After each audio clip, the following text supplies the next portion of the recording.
Okay, I think we can start. Very warm welcome to everybody, or welcome to SciCon.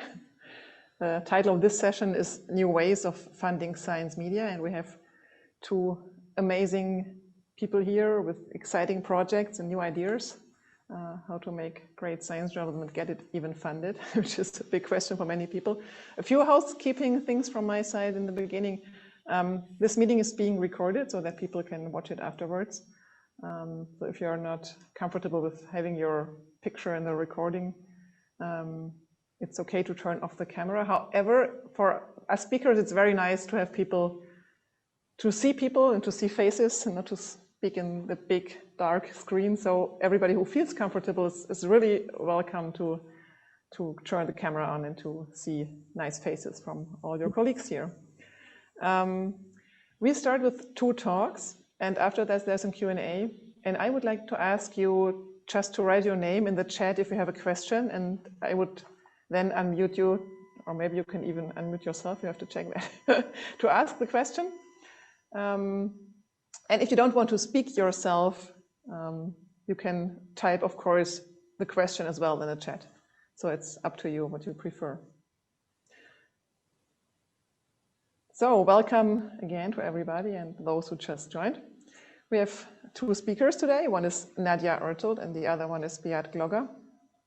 Nadja is co-founder and CEO of Massive Science, a science media company that aims to engage the public and scientists in new ways. She's a former research scientist in neuroscience, and she currently works as a media producer and documentary filmmaker. Previously, she worked as a senior producer at Mashable and was once a science producer at BuzzFeed and Vice. She worked at Harvard Labs for almost 4 years, producing the fundamentals of neuroscience, which is one of Harvard's first MOOCs. Nadja graduated from MIT in 2007 in neuroscience, and she worked in labs at MIT, Harvard, and Cambridge University, and lived for many years in London. She is now based in New York City. And her project, Massive Science, is launched in 2016, and it's dedicated to helping scientists share stories about their work and lives, to become better science storytellers, and to make scientific research more understandable for general audiences. And I think this is something her project has in common with Beat's project called Higgs. Let me quickly introduce Beat. Beat is a science journalist and an author. He has been working as a science journalist and anchor for Swiss television for many years, and he has been writing for various print titles. Since 2002, he has been running SciTech Media, which is an agency for science communication. Beat is the author of various nonfiction books and 2 novels. In addition, he has been the director of studies for science journalism at the Medienausbildungszentrum, which is the Swiss School of Journalism, since 2005. From 2009 to 2007, he was in charge of the weekly Wissen pages of the commuter newspaper 20 Minuten in Switzerland. From 2016 to 18, his agency produced the Wissen pages in various Swiss media daily newspapers. And finally, Glogger is the founder of Higgs, which is the topic for today. This is a web platform for science journalism that went online in 2018. And they call themselves the first independent magazine for knowledge in Switzerland. And Higgs aims to bring knowledge to as many areas, as many social classes as possible, especially those who are not primarily interested in science, which is, of course, really important in these days. Yeah, now I welcome Nadja to start with her short talk. After that, Beat will follow, and after that, we'll have a discussion with everybody who wants to join. Very warm welcome, Nadja. Thank you, Eva. I'm just going to share my screen, so I think.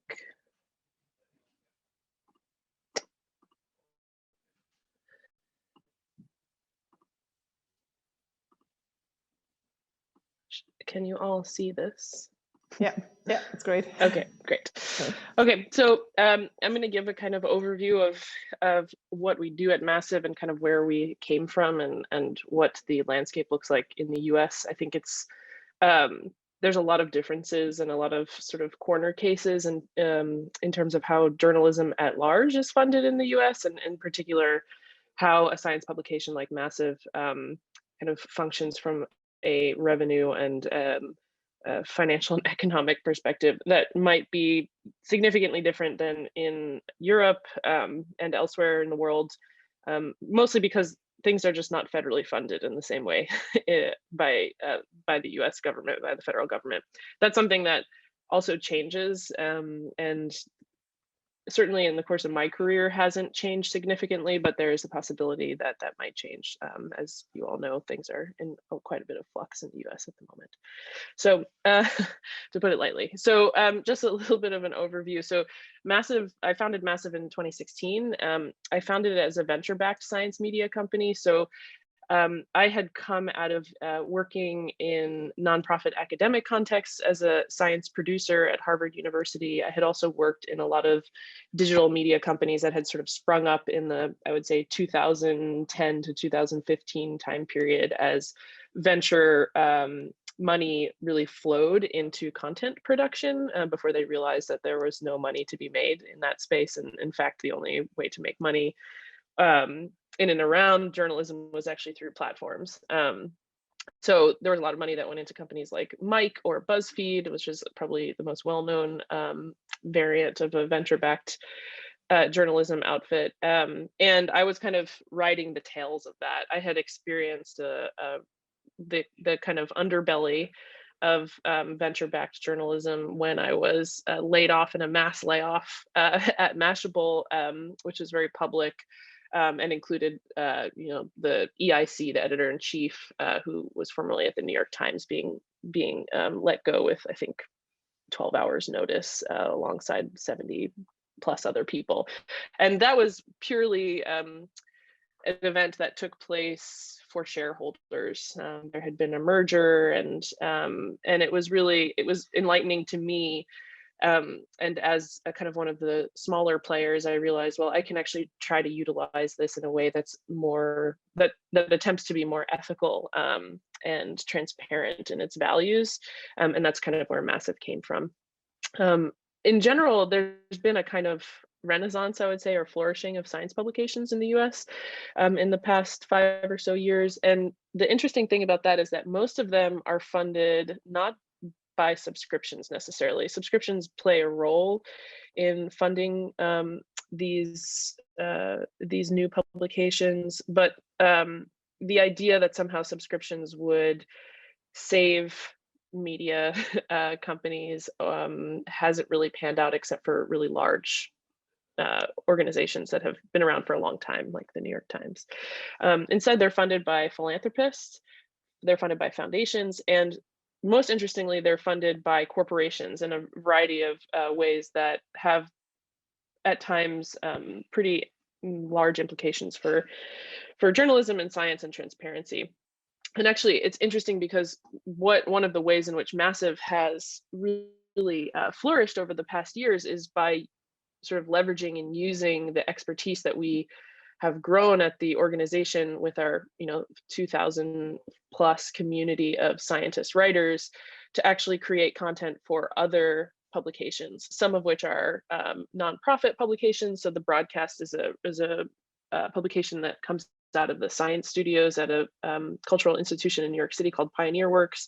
It's run by Jana Levin, who's a very well-known astrophysicist in the US. She's a sort of public personality and teaches at Columbia Barnard. She is building out this publication, and Massive is behind the creation of all of the content for the Broadcast. So that's one example of how we have kind of diversified the way that we grow revenue at Massive and tether it to other publications to kind of strengthen our place in an ecosystem of these sort of flourishing science publications.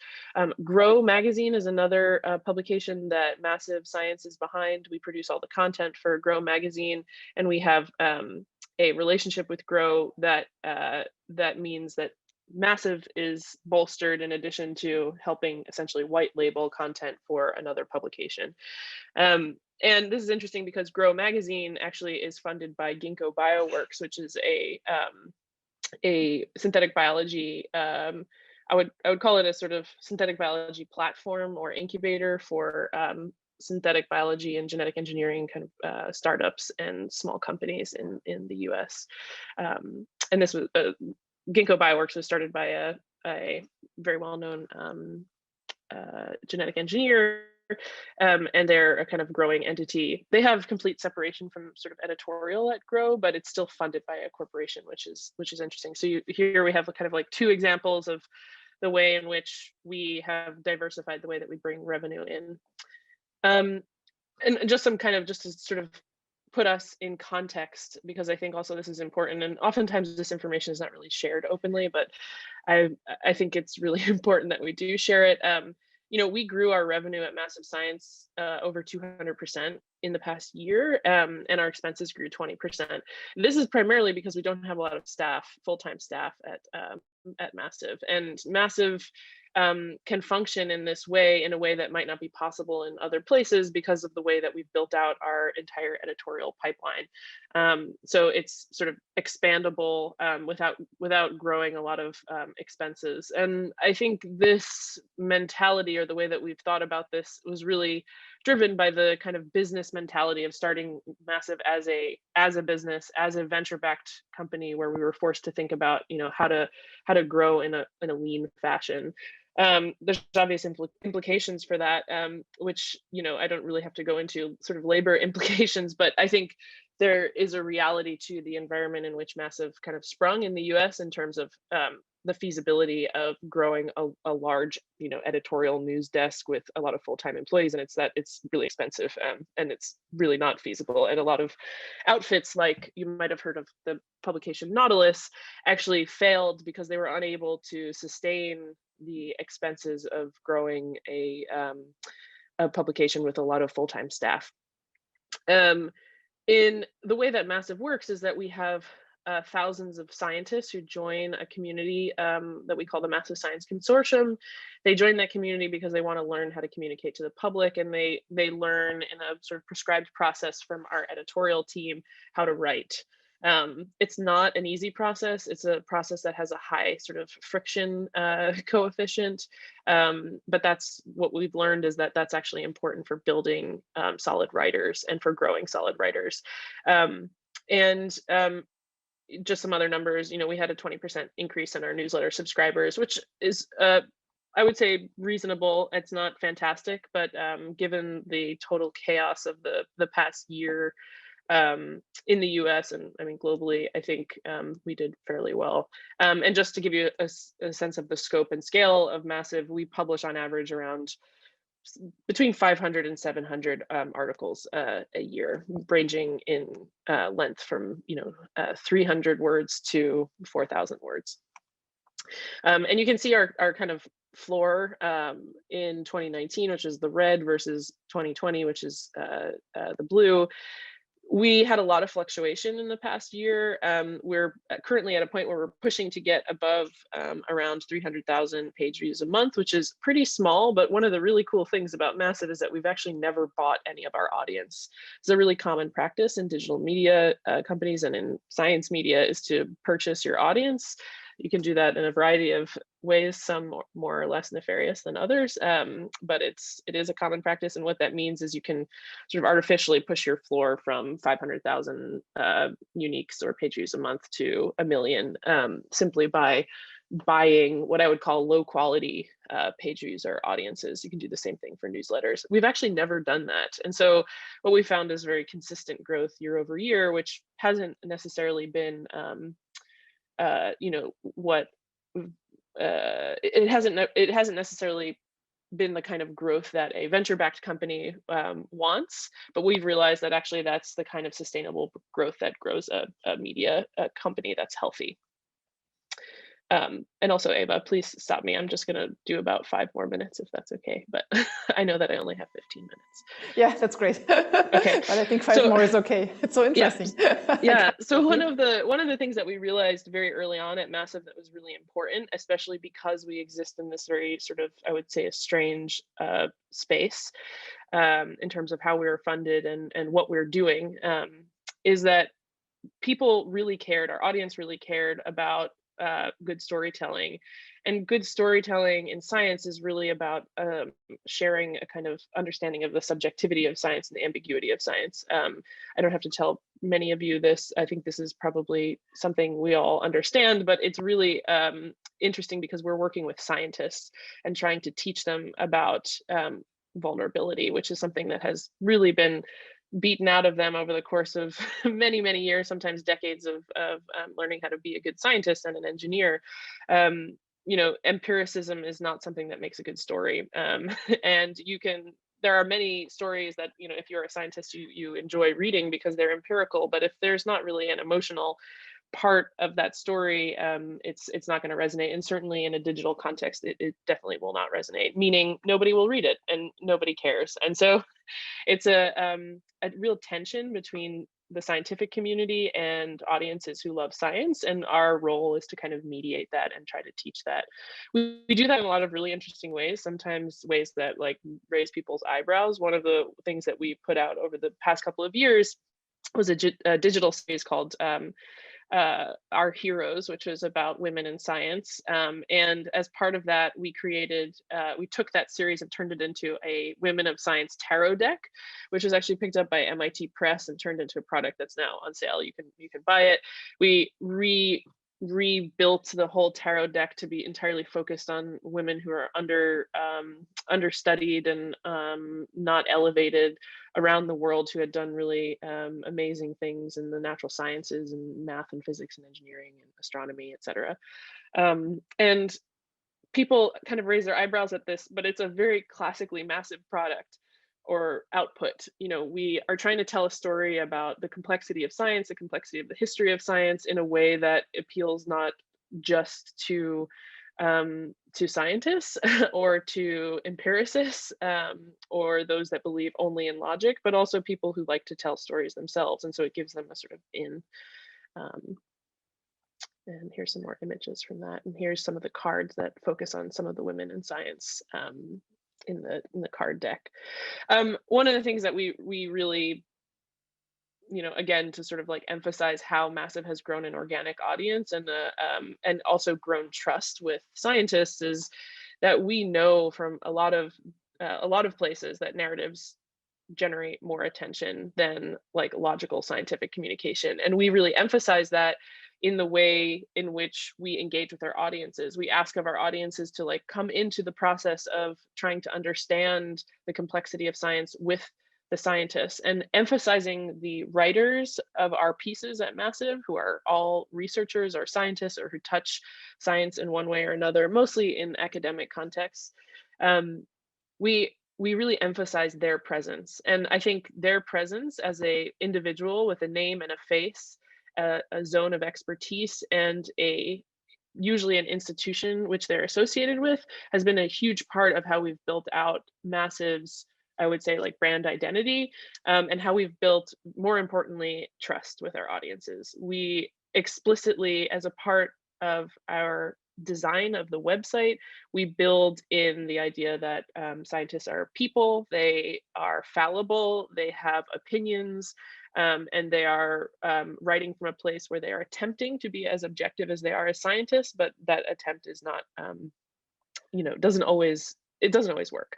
And all of the things that we do, you know, entertaining, educating, provoking, giving agency, advocating, we're trying to, you know, do that in an explicit way so our audiences understand and sort of build trust with us. I really highly recommend having a look in terms of funding and how funding impacts trust and transparency, at least in sort of the US kind of journalistic framework. This article written in Undark, it was written in 2019 by a fantastic journalist named Teresa Carr. And it's a kind of examination of the role of the science journalist and how science communication, science journalism, and that framework are breaking down in ways that are in some places more or less evident. We, not so often, but are often countered. Our method is countered by the question of, you know, how can a scientist be a journalist or, you know, write about journalism in an objective way? I think that's a great question. I don't think it's clean and easy. If everybody knew who all of the science journalists were who are writing for all of the publications that you commonly read, that aren't as transparent about who their writers are, you would know that fact checking is not a standard process anymore in digital journalism. The New York Times requires its own journalists to fact check their own work. So we have, like, you know, I think that this idea of the journalist in a kind of way that was more, the idea of a journalist as it was 2 or 3 decades ago has shifted, and we just have to be open about that. And I think this is just a great article for that. I just wanted to kind of point that out. And that's a great point for the discussion. Sorry to interrupt you. Yeah, I think that's a great point for the discussion I think later it's really, as well. Yeah, and no, sorry, I slowly have to interrupt you now. yeah, no, because of the time. I just want to say, you know, in general, like, your audience really needs to trust you and your writers and the face that you put on your publication in order to grow in a way that's organic and healthy. So that's it. Thank you so much. It was amazing. Yeah. And I think really we have really interesting points for the discussion for later. But first, Beat, the stage is yours for your talk. Very warm welcome.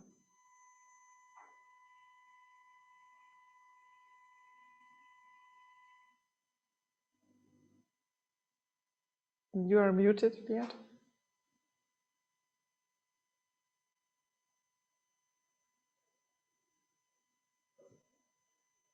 Oh, no, it's working. Am I muted? Not anymore. Now it's good. Okay.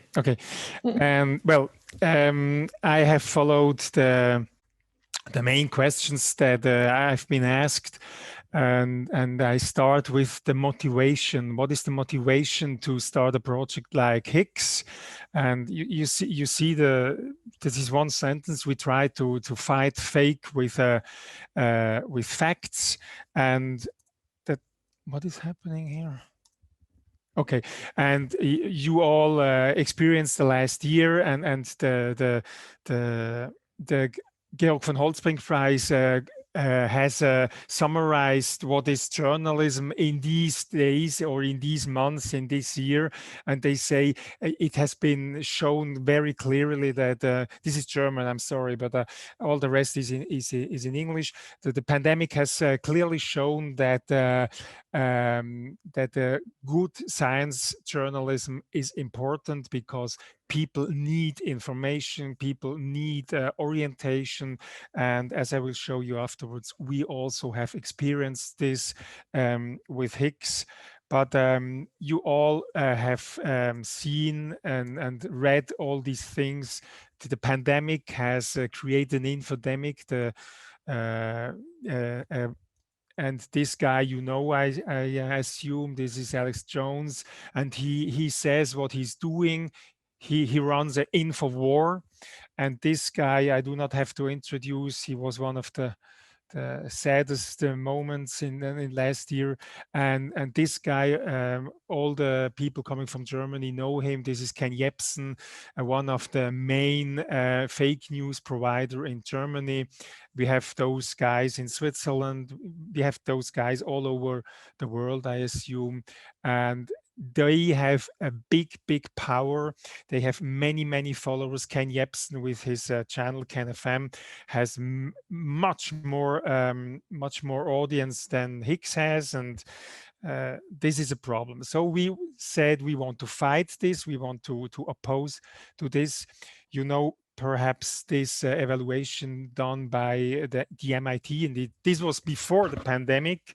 They measured the speed of news and fake news, and they found out that fake news is 6 times faster around the world than real news. I have the sources in the slides, and you can see this afterwards if you see the story again, because it's recorded. And on Facebook, this is has been found out by BuzzFeed. The fake news generate much more interactions. These are some figures.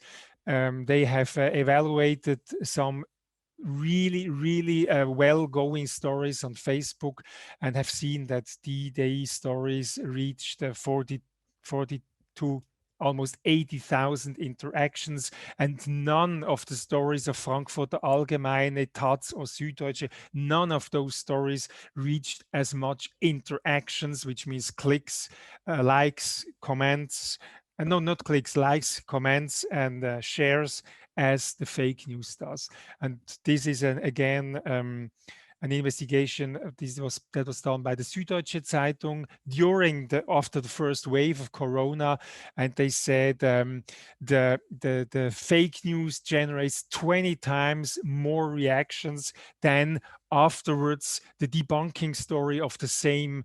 The debunking of that fake news, and this is a problem, and this is called infodemic, and this again was examined in a story by the Guardian, that 25% of the climate posts in Twitter are written by robots, and this shows how big the wave of fake news is.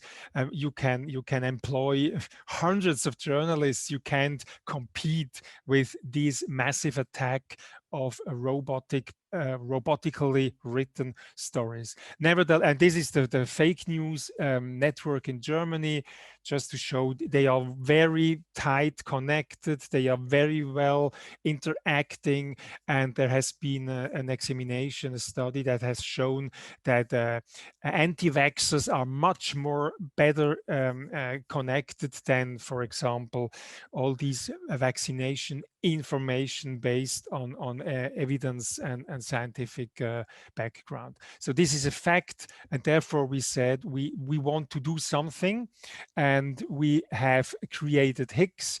I can give you a short insight. This is live now, Higgs. This is the surface. We have 3 stories at least per day. We have short knowledge items here. As you see, this works with mouse over. We have longer stories, shorter stories. Again, the mouse over story that you can read in 20 seconds. We have historic things. We have here the number. Each day we give people a number, and you can see what means that number. We have opinion, like this is a video which I publish each week, and so it's an endless stream of scientific news, short stories, long stories, videos, and so on. You can select here the field of interest and so on, and of course there is a menu which helps you to navigate through Higgs. And what is our core thing? We want to debunk, and these are four stories that we have produced in the last year. This is a debunking story or a portrait about Judy Milkowitz. Judy Milkowitz is the lady that has failed in science and then pretended that the pandemic was planned, and she is the main character in the documentary, which is called Plandemic. The pandemic has been planned by evil forces, and we have shown her biography. This is a story which I did. This is about a network in Switzerland of skeptical doctors, and we have shown their biography, their background, what they pretend, and one of these leading actors in that network, which is called Aletheia, which is the goddess of hidden truth.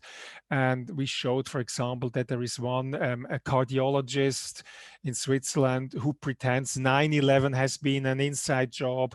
The climate change is a hoax. He talks about the IPCC hoax. He pretends 5G causes corona, and now, of course, he says corona a pandemic is a planned thing. It's a pandemic. About 5G, we have made a big debunking how the 5G opposition in Switzerland is organized. We have found the first worldwide Stop 5G Twitter post, and then have shown how this spread all over the world, mainly into Switzerland. And this commentary by produced by myself, for example, was picked up by Attila Hildmann, which is a far right-winged cook in Germany, who leads now the Corona skepticists and the Querdenken movement. And I was kind of flattered after publishing this, because Attila Hildmann called his followers on Telegram to make a blitzkrieg.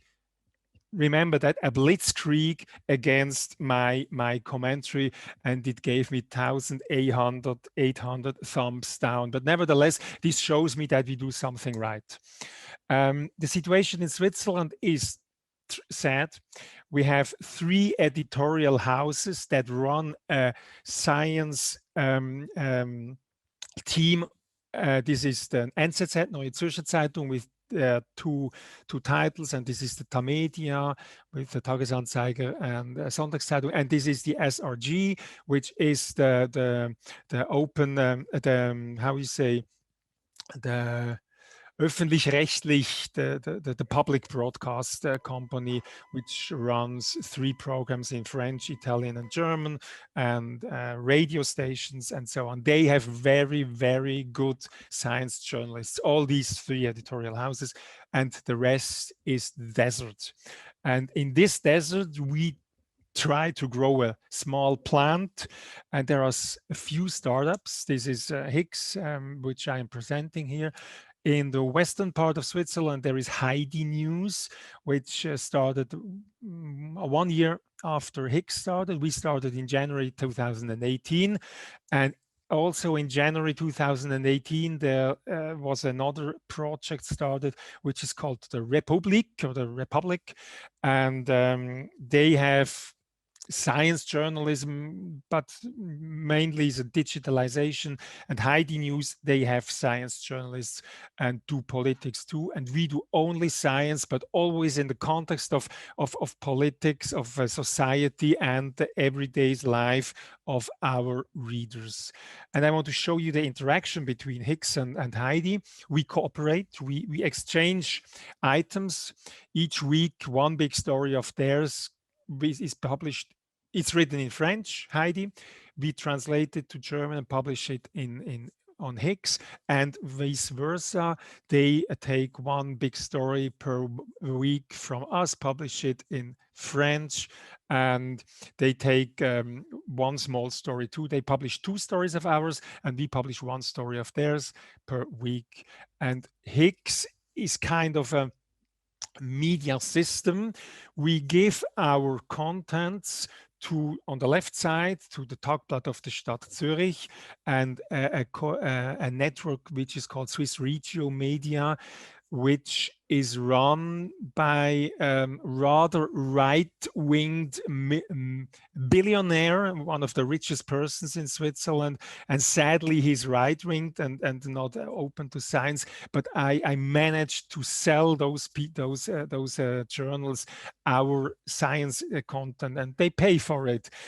Before we had, as Eva mentioned in the introduction, we have delivered our science pages to many, many more newspapers, but they all finished the cooperation when first we gave it for free. But when we said, well, you now have had the opportunity to taste what we produce, would you please pay? And then they stopped the cooperation, and these 2 pay, and Regio Media run about 32 or 33 titles, which are distributed in Switzerland freely. And this means what Eva also mentioned, we want to go to people that are not primarily interested in science. Imagine this is a freely delivered weekly newspaper you find in your letterbox, physically in paper, and there we try to go to people who do not like science a priori, but otherwise we would preach to the converted. We try to preach to the not yet converted, hopefully to the convertible. And on the right side, we have started now a cooperation with French-speaking newspapers, and they receive each week a whole page of science. No, each 2 weeks a page of science, and they got it for free. After 1 year, we say, now, guys, you have to pay, and we will see how they react on this. What is your output? You see here, Higgs produces per week one big story, one research story of about 10,000 or more characters, 1 to 3 shorter stories, short items like the number and like the Gewurzts, one commentary done by myself, which is in video and where I have an opinion to science. It was a lot of Corona now, but to any other topic too. And we produce one live talk show per month, which is recorded, transcribed, and distributed as text and video. But in Corona, we had to do it without live audience. Then we have the corporations. I mentioned Heidi, and we take over content from Horizonte magazine, which is run by the Swiss National Foundation for Science, from De facto, which is a platform that deals with political sciences, Reach, and Swiss Info, which are other channels. And some of them just give us their content and we redistribute it. And this is content in a field that we are not very well trained, like political sciences, but it gives a great appearance to Higgs and it's good content. And Swiss Info pays. They take our content and they pay us, and we take their content and do not pay. That's a nice deal. And we have another model. This is Guido. Guido is the director of the Swiss Space Museum. He produces a show, Guido's Galaxies. He runs this show. He finances this show with his sponsors, and we give him the platform. And the other guy with the blue bird, this is Atlant, and he runs a show with his son. It's about 10 years old, and this is a children's program, and he finances himself with sponsorship and foundations and so on. We have a historian who runs a weekly story and on Sunday about historical events in Switzerland, and he also finances himself, and we give them the platform to distribute their content. So we have an exchange, and we have partners who finance themselves. So now it's not working. Oops, yeah. So how many people are doing this? Yeah, we are, don't be astonished, we are very, very, very small. We have 600 and more stories last year published, and many videos, 26 radio shows, 10 live talk shows. But we do this with 2 editors. You can calculate, I'm 40% paid by Higgs. We have 1 editor, senior editor, and 2 junior editors. And this is the editorial staff, is 2 persons. The rest is 2 interns. We have a multimedia producer, you see a social media producer, and somebody who puts this stuff online. And we are a very small team. And we have now we are looking now for 2 persons, for digital developer, and for somebody who does marketing for subscriptions. This is what we reached or we achieved last year. This is the Corona bump. We had a steady but slow growth since 2018, and Corona gave us an enormous jump. We have 3 times more views than before Corona, and twice as much unique clients than before Corona.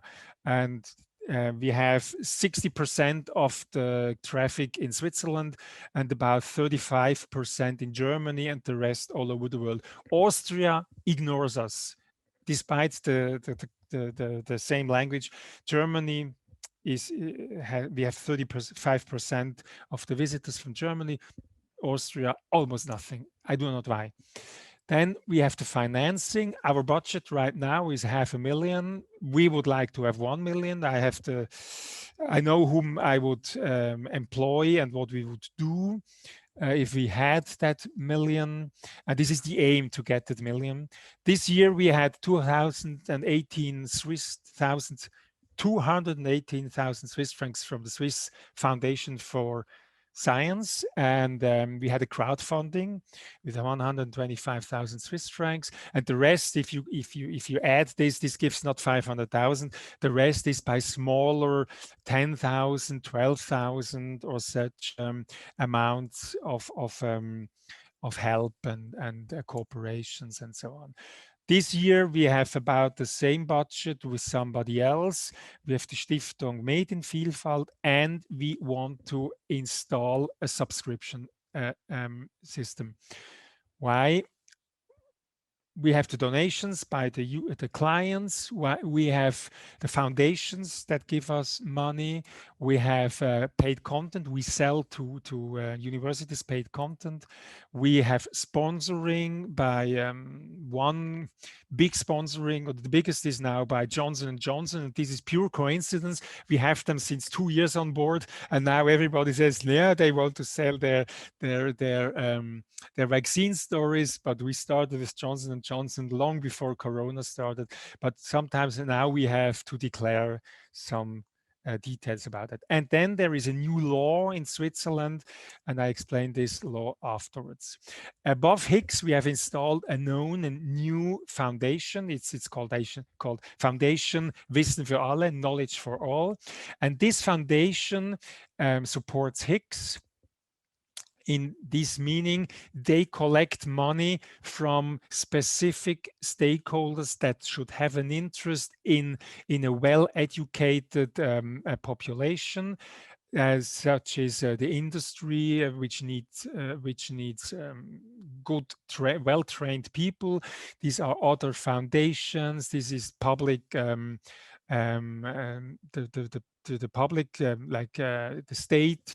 And this is the education and science sector. Some universities give us 10,000 francs per year or something like that. And the foundation has not only to support Higgs, they have to run other projects. Otherwise, it would be, we call it Strohmann in German. It would be a kind of fake foundation. They have to run other projects. And there we have a school project which trains critical thinking for pupils. But this had nothing to do with me. This is by the Stiftung Wissen für alle, which I have organized. I have raised the foundation, or the basic financing, but now I'm not anymore in that foundation. And the new media law is the last pillar.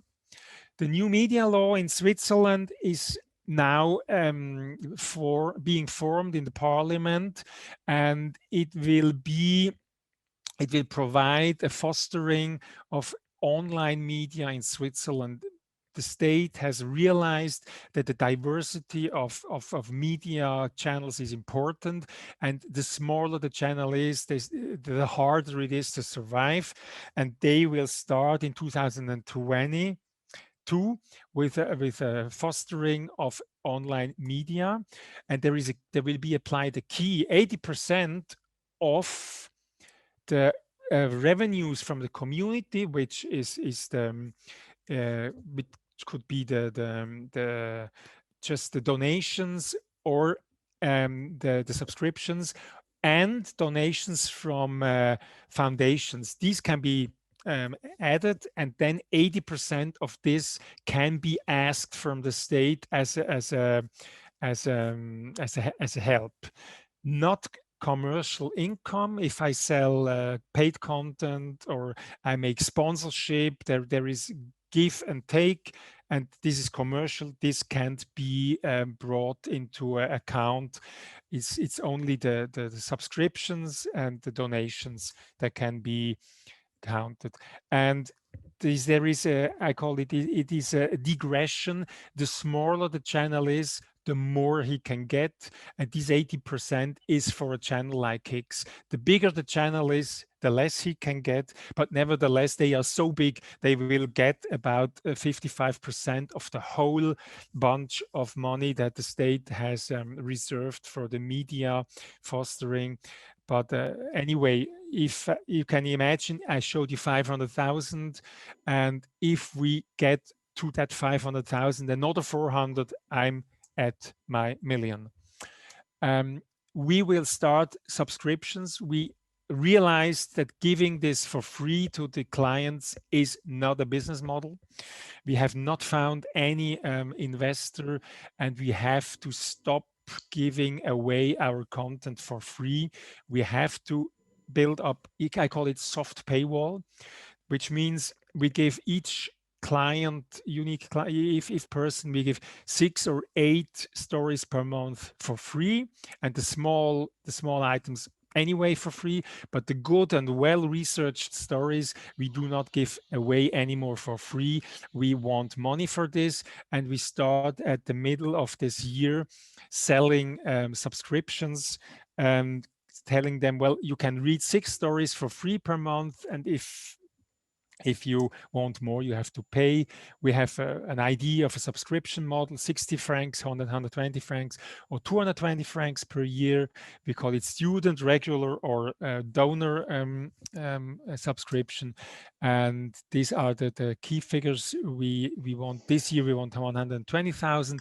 And in the 23, we want 500,000, and then give that in account to the statal fostering in the new media law, and then we are almost at that million that we need.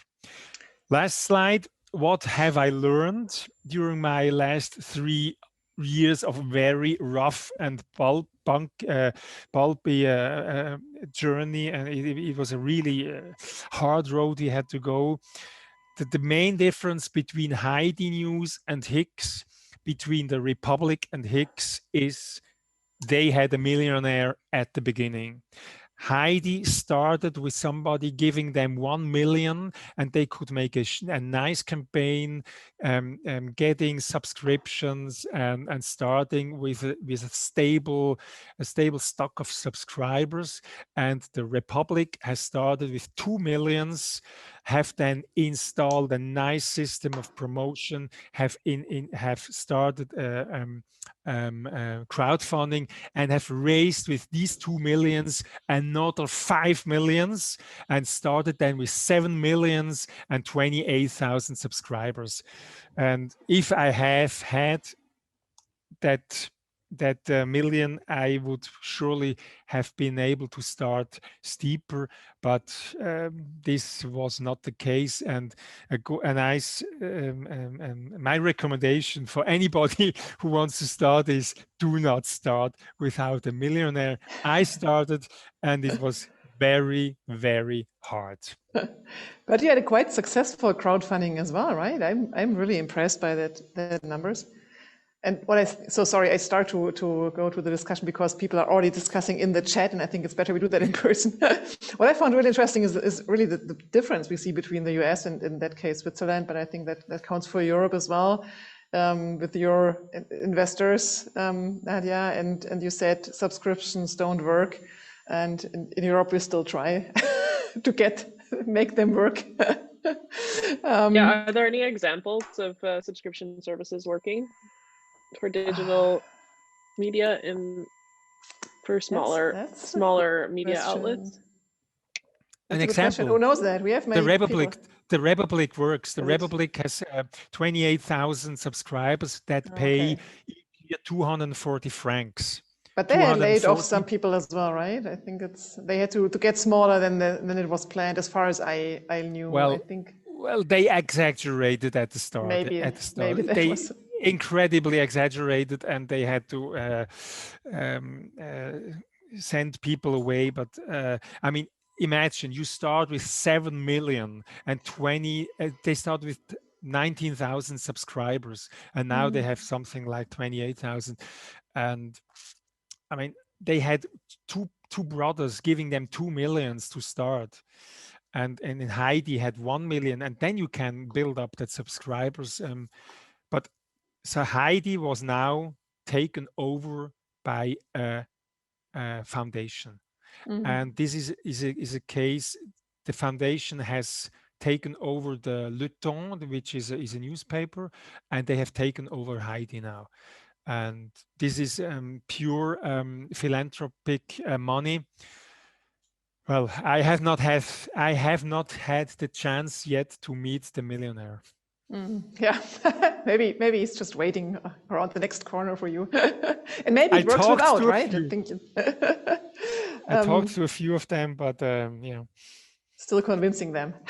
Let's stay optimistic. There's a discussion starting in the chat about how do you ensure qualitative journalistic and ethical standards, and this is something that I was thinking about with your project, Nadja, because it's for the journalistic mind, it's still a bit confusing to see this concept where scientists write about their own work, which is something we normally try to avoid, right? Or in Europe, we have sometimes the problem that scientists want to see their quotes or the whole article before it's published, and we always discuss them. Oh, we have to be independent, and we cannot do that because then you rewrite the article if you send the whole article. That's something we don't do.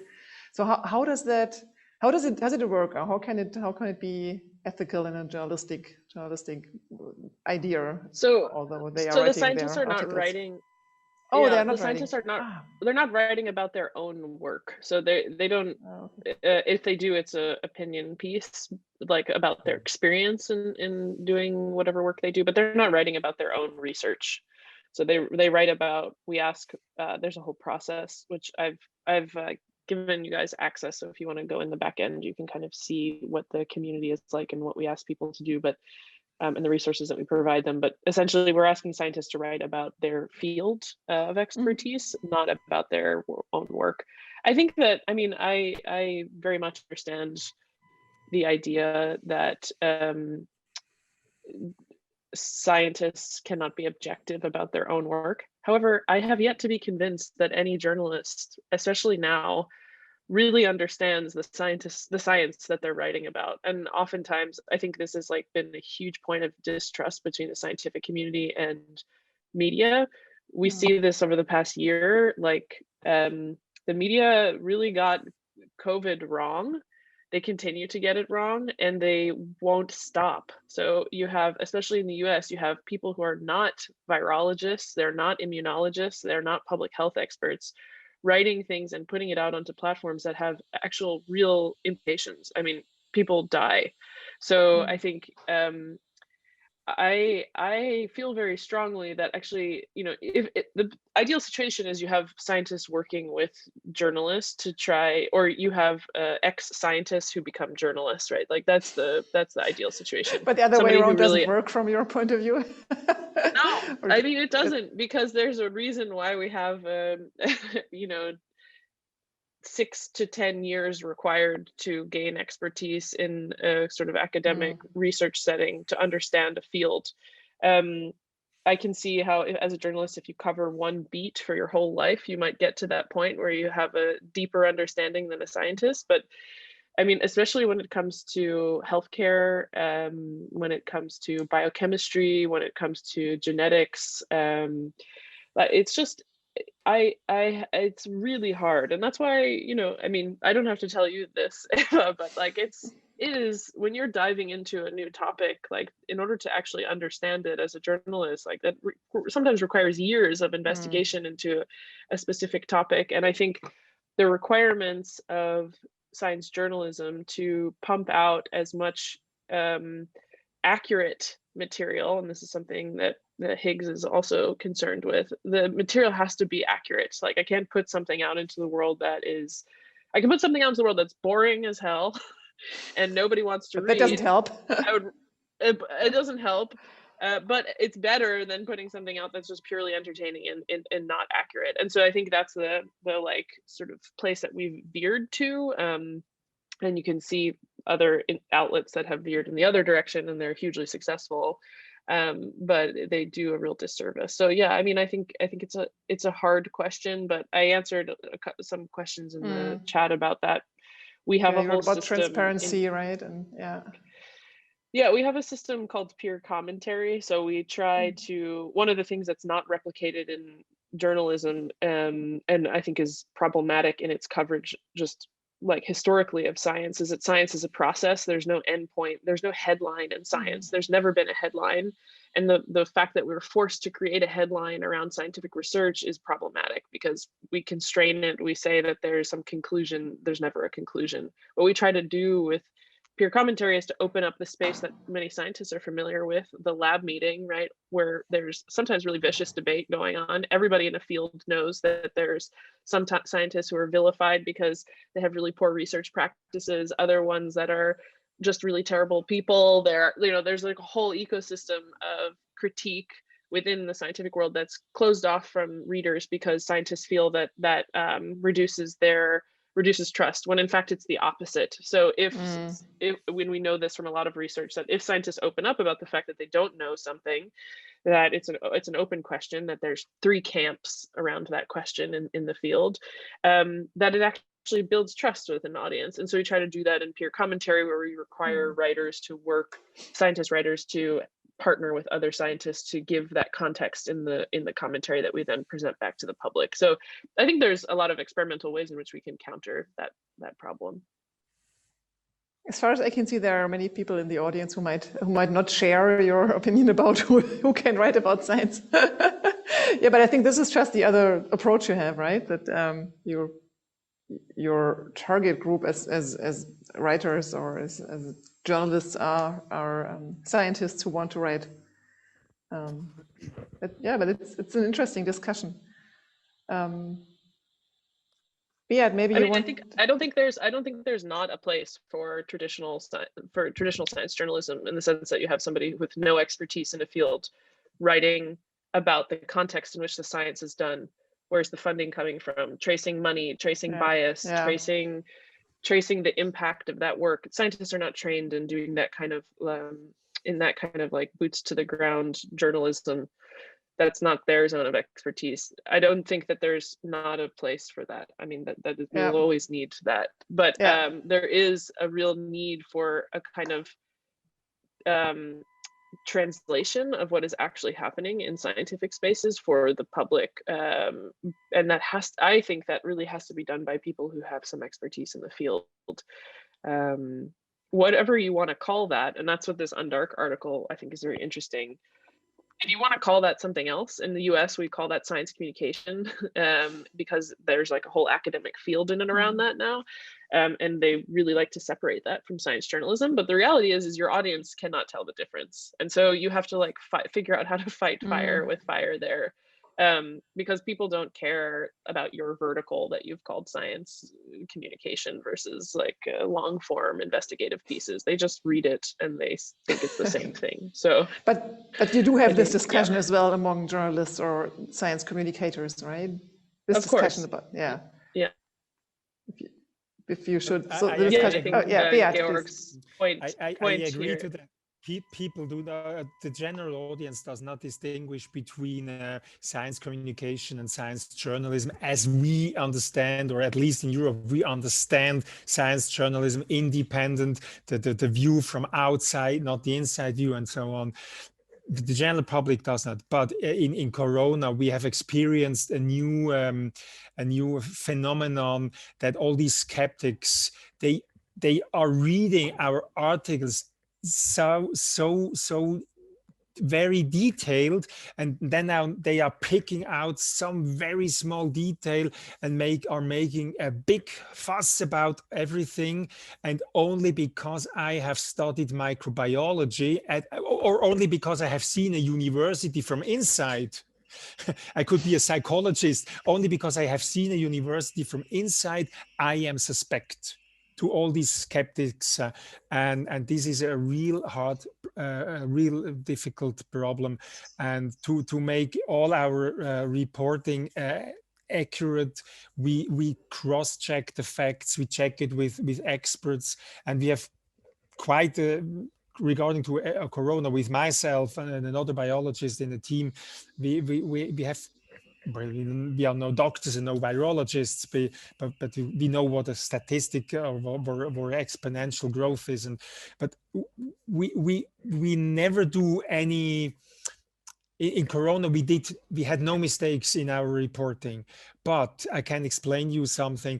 We had we took a media release by the Swiss University, Zurich University Hospital, and in the lead of that article or of that press release, they wrote every 10th of corona or COVID patients suffers from life-threatening implications or symptoms. Implications, yeah. And we have written, shows a study published by the University Hospital of Zurich. And the problem was that this has been shown by a Chinese working group. And the Zurich guys have only picked up this and then added something. And somebody went and wanted to went to the Presserat. This is like an ethical it's like a committee, right? It's a committee who judges about the journalism. There is one committee for the electronic journalism, one for the printed and online, and this is the Presserat. And they went to the Presserat and they against us because I have written shows the study of, and afterwards I was not condemned or sentenced. Yeah, but that's not an ethical problem, right? But I can show you why. The Watson and the Aargauer Zeitung were sentenced because they have just taken that media release, printed it, and I have called the researcher and asked him, how is it plausible, this 10%? At the end, I wrote the same as Watson did. This is an online platform too. I wrote the same. They were condemned, I not, because I had the intention to verify that fact, and I made an email to that researcher, and this saved me my ass, so to say, just because I had an ethical and journalistic approach, and the others took just the media release. And it's very, very difficult these days now. So time is running, or honestly, time is over since 15 minutes. I'm not sure if people have time, or are we allowed to go a bit longer, or should we come to an end? Holger, how do we do it normally? It's still interesting. You're muted, sorry. Maybe 2 questions, some more? Okay, 2 more questions. So I was just going to answer Georg's question, but I'll just answer it in the chat. Also, you can answer that now here, live and in person. So, yeah, I mean, I just put an example of this. So, you know, in the US, the sort of equivalent, well, public radio. I also work at Science Friday, which is a massive radio. It's a radio program that's been on public radio in the US for about 30 years. It's a very established sort of like science communication news program. Combination of both, because scientists are brought on air to talk about issues. And so we talk a lot about, because NPR is like maybe the only equivalent thing to state-funded mass media, broadcast media in the US. This tweet that I just posted, I don't know if any of you can see the problem with this tweet. This was posted by a very public, supposed sort of expert news organization. This is a hugely damaging, I would say, language to use during a point at which we have like a lot of vaccine adherence issues in the US. People don't want to take the vaccine. People are frightened of the vaccine. And what does this tweet say? That's written by NPR Health News Desk. So this is all journalists. Vaccines could drive the evolution of more COVID-19 mutants. This is incorrect. This is totally incorrect. It's still up. The more precise way to say this is like partial immunity generated after vaccination could drive the evolution of more COVID-19 mutants. There's a lot of different ways to frame this. They decided to post it this way. I agree with Georg's point of, there's a lot of other fields that are related, in particular, when we're talking about the pandemic, that are important to bring into the conversation. Those are also fields of expertise. I consider those people scientists as well, public health experts. Need to come into conversation with virologists and all sorts of other people, but this is an example of like why I think you need scientists around to correct things sometimes. So yeah. Let me add something. There are not only the public health specialists. I've talked to literature, to linguistics, to historians, to show how was the behavior of the people in 1918. How did literature deal with the pandemics in other times? How is the language formed with the pandemic, and psychologists, how are children affected?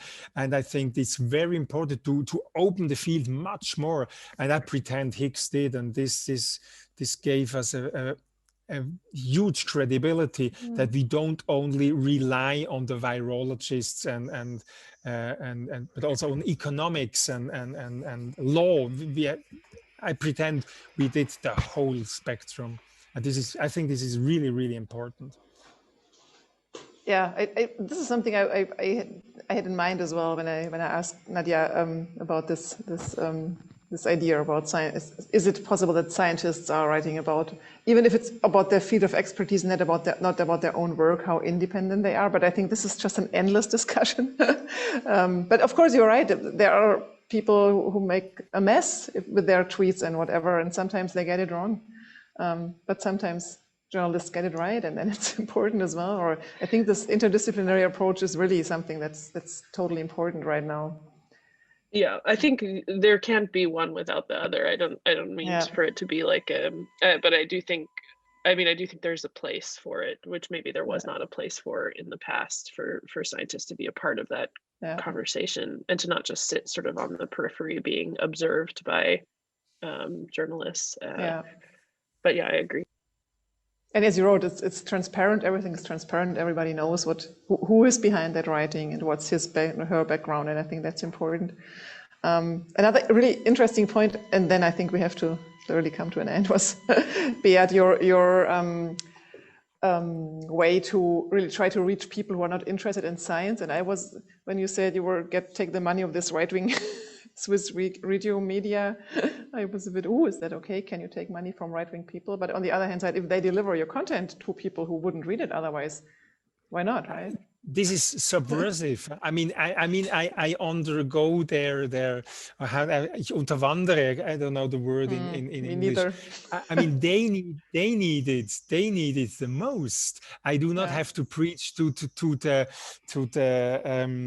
left liberal, healthy, organized people. They know what it is about. I have to talk to those who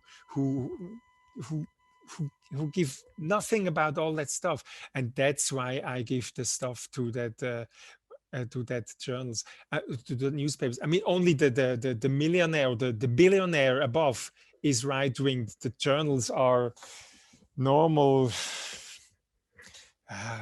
very low profile, free delivered. But nevertheless, I think it's most important to be there. Otherwise, it's preaching to the converted. Maybe as a quick last round, what is your most important advice for funding for new projects? What should they think about, or what do they maybe sometimes miss, and what did you learn from your experience? My last slide was, do not start without a millionaire. Yeah, maybe that's you need something more optimistic, I guess. Okay, I'm optimistic. I am now looking for more people to get the thing off the ground, and I think without that media law, it would not work in Switzerland. Yeah, and that's a great thing. Yeah, I do not think that it would work. And because in Switzerland, we have 13,000 foundations in Switzerland. None of them, apart from Wissen für alle and Stiftung Medienvielfalt, just two, have journalism in their goals. When these foundations have been installed, nobody has thought about that sometimes journalism would need money. They thought, what journalism, the newspapers, this is a business. All these 13,000 minus 2 do not care about journalism, and this makes it very very difficult. And the single persons, there is one millionaire who has bought now Heidi with foundation he has installed. He funds millions to science and to research, but these people are so seldom, so rare in Switzerland. I mean, Switzerland with 8 million inhabitants, we do not have that many philanthropists, but you need philanthropy, otherwise or the law, the state. So I guess your advice, be creative and take whatever you can get. Find a way. Yeah. I mean, yeah. I take a sponsorship from Johnson & Johnson. By Philip Morris, I wouldn't. By Philip Morris, I wouldn't. And by some weapon producing factory neither. But there are ethical borders. Yeah, I think that's important. There are red lines. So. And Nadja, what's your final, most important advice?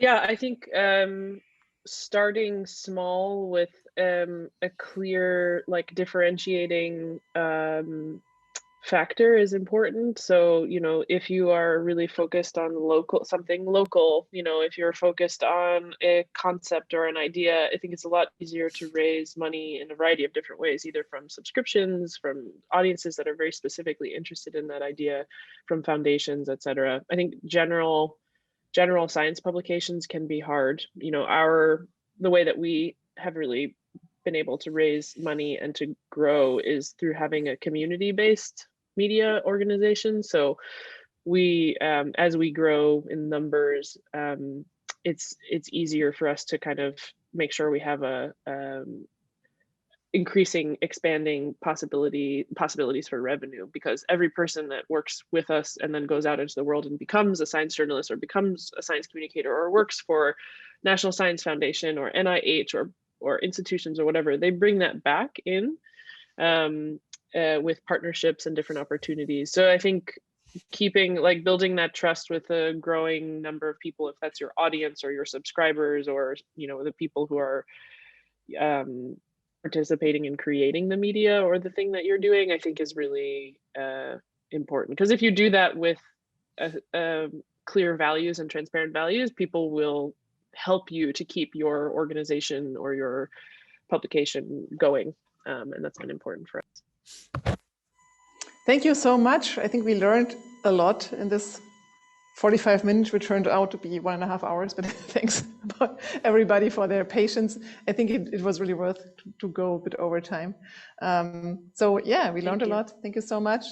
Thanks a lot to the audience as well. Everybody have a great day in the US, a great evening in Germany, and everything in between. And see you again. Thank Bye. Dankeschön. Take care, everyone. Thanks a lot. Thank you.